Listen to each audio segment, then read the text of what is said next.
Hello, I'm Helen Sadler, your Destiny Helper, here to answer another question for you. Thank you so much, those of you who have subscribed to my YouTube channel, and for those of you who are emailing me.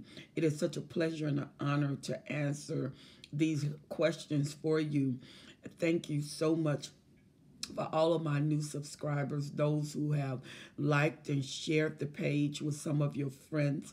And many of them have emailed me and said that it is a blessing to them to participate in the program, to get the information, to know what to do. And I'm deeply grateful and deeply honored. Let's attack the question of the night. The question of the night is, why does my narcissist always deny what I tell them or tell me that what I've seen or something I know is wrong? And I feel like now I don't know what is right, what is reality, or what is wrong. My dear friend, what you're dealing with is something we call gaslighting. Gaslighting is when the narcissists want to manipulate your thoughts. It really what they're doing, they're redirecting your thoughts. They are drawing their world in your mind. They get you to doubt your world so much until you don't know the reality of what you've seen. You don't know the reality of what you heard. You don't know the reality of what's true. And whatever you say, they'll tell you it didn't happen when you know for a fact that it happened. They'll tell you that you must be losing your mind because you're making up things, and you know that you're not making up things. You know that you're not losing your mind. You know that you have what has occurred. You witnessed that. But they take and make it so strenuous, and they're so persistent until now you start doubting yourself, and your mind is redirected. Your thoughts are redirected, and the imagery in your mind is redirected until your mind start to produce and publish a display of a non-reality, because you start to deny the truth. So it's no longer your truth. Also, the narcissists know when they have the advantage, when they wear your mind out, because this causes confusion. The Bible said God is not the author of confusion. And what they do is confuse you, because when you confuse a situation, you scatter the stability, you uproot the stability, you uproot the certainty, and you are no longer certain, and you are no longer stable, and your mind start having scattered thoughts, scattered thinking. Your mind start testing your reality. Your mind is unsure of what is your reality. And so when you start being unsure of the contents in your mind, you start being unsure about who you are. This is identity theft. They take away your identity. They deny you, but when they go to someone else and they deal with someone else, they present that truth that they denied you with. They present that as a fact, as a truth to someone else. And if you ever heard them, you are amazed, because you just told me it didn't happen. You just told me I was off. So then when you go and present that as a question, what the narcissist will tell you is, I didn't say that. And you'll say, I just heard you say that. And they say, I didn't say that. You didn't hear me say that. What I said was this. And you'll say, no, that isn't what you said. And then they'll start calling you crazy. You must have lost your mind. You don't remember. You've been having memory problems. You've been having memory loss. You can't think anyway. You don't know what is real and what's not real, because you always operate in an unreality. You always blaming, you always. And when they're saying you always, usually the narcissist is telling you what they're doing, not what you're doing, what they are doing. But if you don't sharpen your mind, there is a book. Her name is Caroline Leaf. Get that book.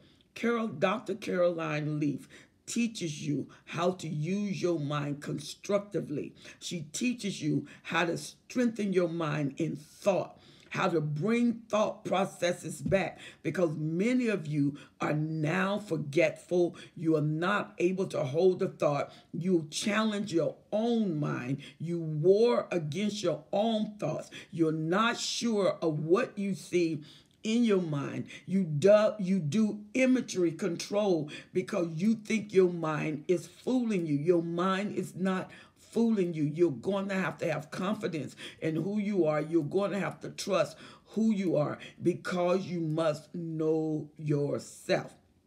And so the narcissist makes sure he uproot you, because when you start getting to uncertainty and you start being unassured about yourself, you will be amazed what it's take you. You are more vulnerable now to the narcissist than ever. And you start grasping, trying to hold on to the narcissist, because you are making your narcissist now your reality, because you're thinking what they are saying is reality. So they look stronger than your mind. They seem stronger than your reality. And where you question yourself, you don't question them. And they've stirred up a whirlpool of reality of non-truth.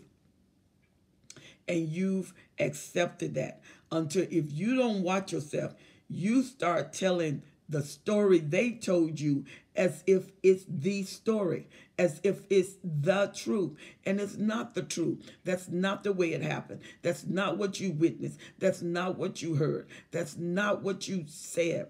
And so the narcissist is quick to say, I never said that, when you know they said that. But they are so persistent in their diabolical ways, and then they're liars. They lie about what they said, and they're looking with a straight face.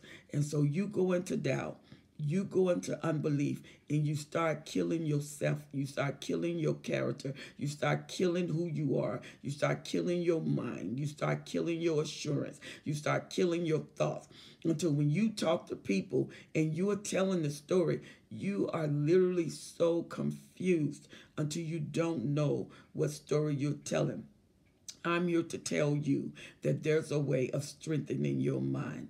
Please go to my daughter's channel, Dr. Carmen Bryan, and there you can get the professional side of what the brain is doing, the activity of the brain. Because anytime your brain is being redirected and rewritten, that is a major thing, because they want to redirect who you are. They want to rewrite who you are. And if you let that happen, you're going to lose who you are. Your identity will go into crisis, and you won't know what the truth is. So you will have that story dismissed out of your life. You will have that experience dismissed out of your life, because you cannot identify with it and you cannot associate with it. Therefore, you cannot distribute that information to anyone. And when you lay there and sit there, you start examining dates, you start examining times, you start examining people,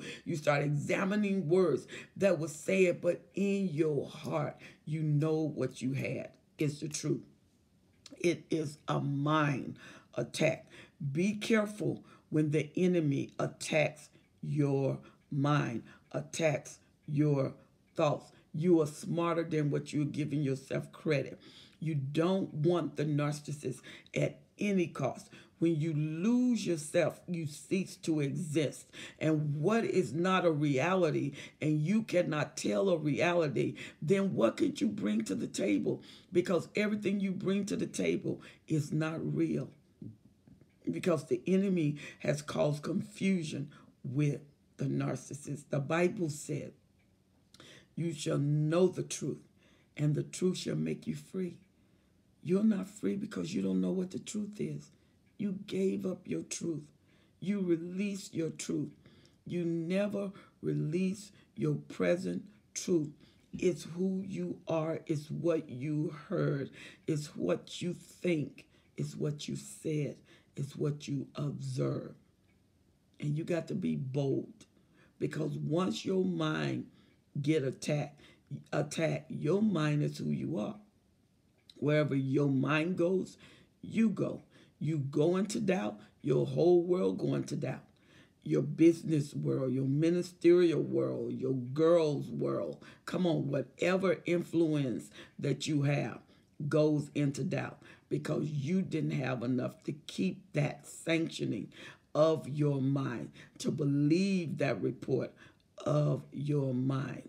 And so the narcissist sees this truth as an attack against their character, and you're causing narcissistic injury because you have now challenged them with that truth. You have challenged them with that observation. You have brought them into questioning, and they can't escape. And when they can't escape, the one thing they do is make you seem like you are beside yourself, that you are delirious, that you need to take a rest, that you can't think. And because you love them so much, what they say matter. What they say bears weight. But you have proof that the narcissist is not doing you a favor. So wake up and know that gaslighting is a source of trauma. It's a source that the enemy used to cause you to doubt yourself, but you don't doubt them. We